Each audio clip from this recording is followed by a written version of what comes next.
Okay, what's up everyone? So today I have a very interesting war against La Ligue. So, sorry. As you can tell, my cold hasn't gone away. But I still wanted to put out this war because you can see some simple fights up front, and then there's a 6-star Korg as the 29 mini-boss. This is in general some very interesting and difficult fights. In part because of that mini-boss Korg, but also just some stuff I wasn't really expecting to run into here. So, we're going to be using Quake for most of these fights here. First up, the 6-star tech. I'm usually pretty afraid of going in against techs. Check his profile twice. The reason being is that tech, even unduped, an Infinity War Iron Man, is extremely difficult to fight with Quake because you're not going to be auto-evading any of his light attacks, or any of his medium attacks, actually. So the issue there is that you're just going to get smacked if you try Quake style, so you have to fight him like everyone else, which is just a horrible way to fight Infinity War Iron Man, just waiting out and returning his heavy with yours. You just take so much block damage, it's just awful. So luckily it's still in here. See, it's punished at 2099. Easy fight, no issues here. Just regular Quake style. You don't even try to get that extra heavy there. Actually, I think I might have gotten input lag. I had someone contact me earlier today asking about input lag on Quake, and this video has a couple of them, I believe, actually. Just with Quake not responding to anything. So that's definitely an issue Kabam needs to look into. Me having a screen recorder doesn't help at all. I try to minimize all background programs. Next up, I believe I'm spamming his profile to look at it, and it's just not working. I'm expecting it's Bishop or Sabretooth, 100%. I'm thinking Bishop, more likely. I don't even check the nodes here. I think his profile finally opens. Nothing interesting there. Yeah, I don't even check the nodes here. But it's an easy fight generally. Path 5 is pretty simple to start, but that mini boss is just awful. End up with a bishop here. Easy fight. Just have to worry about him getting physical damage. This is a kinetic reactor node. Yes, it is kinetic reactor. So I do use a heavy there. Then I realized that since he's at half bar power, it's kinetic reactor, so I should have done that. But we still make it out A-okay. No, we don't. Oh, I remember. I believe I get smacked by an SV1 here coming up. Nope. Okay, we finished just in time. That must have been that must have been the war before, where a kinetic reactor got him just over bar power, and then he ended up hitting me with a special. Because Bishop is a pretty easy fight, but he can do a lot of block damage to you. I'm surprised Bishop wasn't on something like this, where someone would have got him to his SB1 and he would have done 40% more damage with that energy damage, which cuts straight through your block. Checking profile here, nothing. 5-star unduped tech. Again, with the energy resistant, I'm thinking, gotta be careful of an Infinity War Iron Man. That's the last thing I want to run into with Quake. But again, another interesting fight. Red Skull, nothing special. Just gotta stay away from getting hit, which that's pretty normal. But I believe we're gonna see some stuff. Masochism node hurts a little bit here. Yeah, he starts hitting through my block. I try charging my heavy there, and I just don't get the heavy at all. It just doesn't register. So I get smacked around. Yeah, I think that's luckily the only issue I have with that in this fight. I probably should have just dashed in there, smacked him around. Oh, that's what I did. I did a quick intercept. because I realized he was so low that didn't really matter. Some recorder lag, luckily not a in-game lag. Red Skull's a pretty easy fight with Quake. He was pretty easy in the event quest as well, so I don't worry about him. And I'm looking at the Korg. I decide to wait for the Korg until the morning, next morning, and I decide. So we're doing pretty good. So far in the morning, we weren't doing too hot before. At this point, I have run against Korg about 10 times. Just doing random practice runs against duped Korgs. Power start 1, I make that mistake again. Like it doesn't bite me in the ass. This Node 29 is always a pain. And I'm going with a Quake. Who else am I going to go in with? Voodoo? Nah.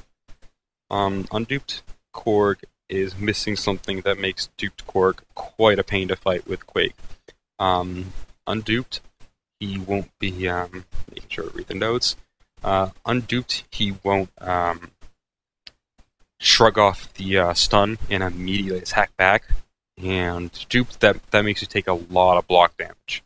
That's what my biggest issue was when dueling him. I was dueling with a 3 or 4 star against 565 duped, Sig 200. Just trying to get some practice in. But I'm feeling a little bit more confident because of that. Here's my issue. I end up dodging the first one, miss the second. So Korg should be going unblockable or unstoppable over 6.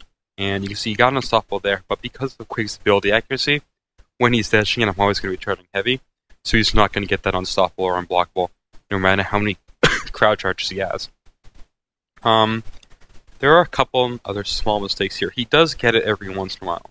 It's weird. It seems to be like he got unblockable there. It seems to be only when he is at only when he is at 3 crowd charges and gets to 6 that he gets the unstoppable. Doesn't matter if he's over 6.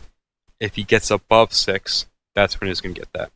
So actually, it kind of helps me that Quake evades so often here because it keeps his crowd charges high. Get a great evade there on his heavy. Luckily, it doesn't dash right back in there. We're just playing this slow, getting parries off even with masochism. We're taking off about 15%. So it's very similar to the Medusa fight that I showed a while ago. So 15%, and then he gains back 5%. Total of 10%. We should have him down in 100 seconds. But Korg's a little bit beefier than Medusa. Those numbers aren't quite adding up. It ends up being something more like 7% every time. So this actually gets cut quite close. Again, it's just all the block damage we're taking at this point. We got hit briefly.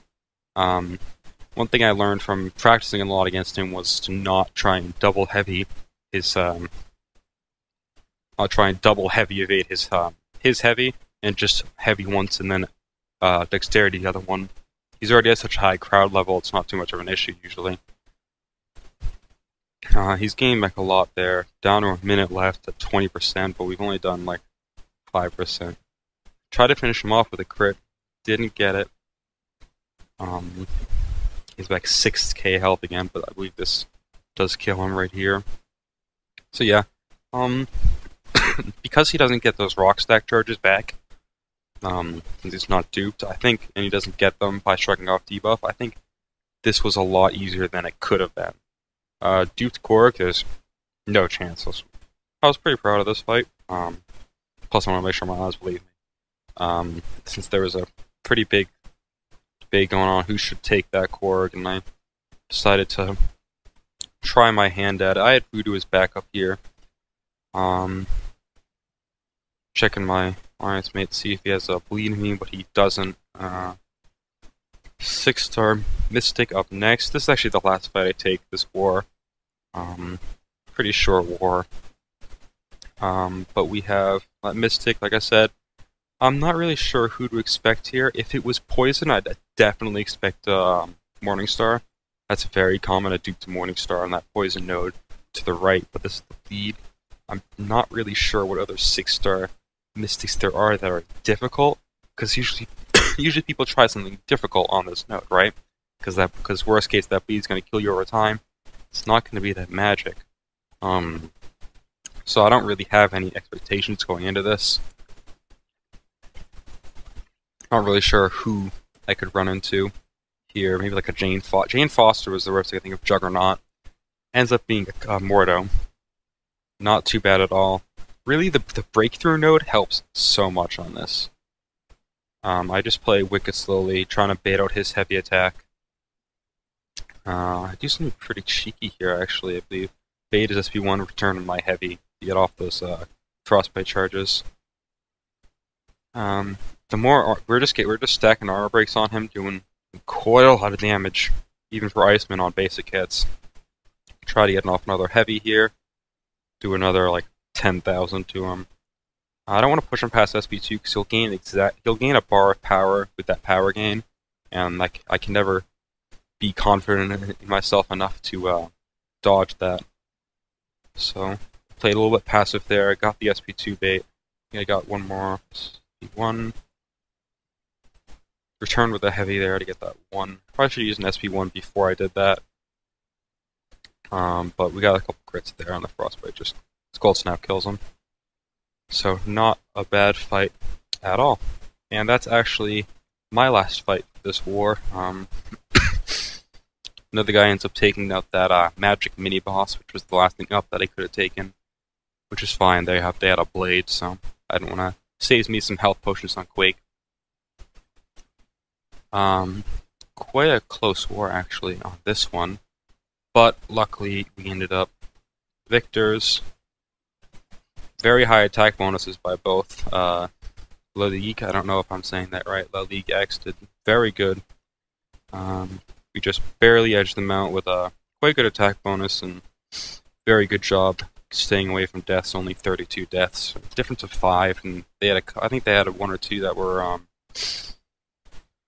four or more deaths on a node. So those don't affect attack bonus at all. So they basically don't count. But yeah, we edged out the win, which actually brings us to, spoiler for the last war. I probably won't post it though. Brings us to a 3-war win streak, which is very good, and getting us very close to Platinum 3. Sorry. So hopefully we can make our way into there, get out a Gold 1. I'm pretty happy with the Gold 1 rewards, but Platinum 2 rewards would just be fantastic. Platinum 3 rewards would just be fantastic, and it's only up from there. So that's this war. Some more quick gameplay. That Korg, pretty difficult fight, but I feel like I handled it pretty well. And that's it for this. So in the future, I will not be uploading that much more war gameplay. I think I'm gonna cut it back to, instead on like Wednesday, do highlights, which is just gonna be like mini bosses that bleed node and that kind of stuff. Because, like I said this the other day, I only upload.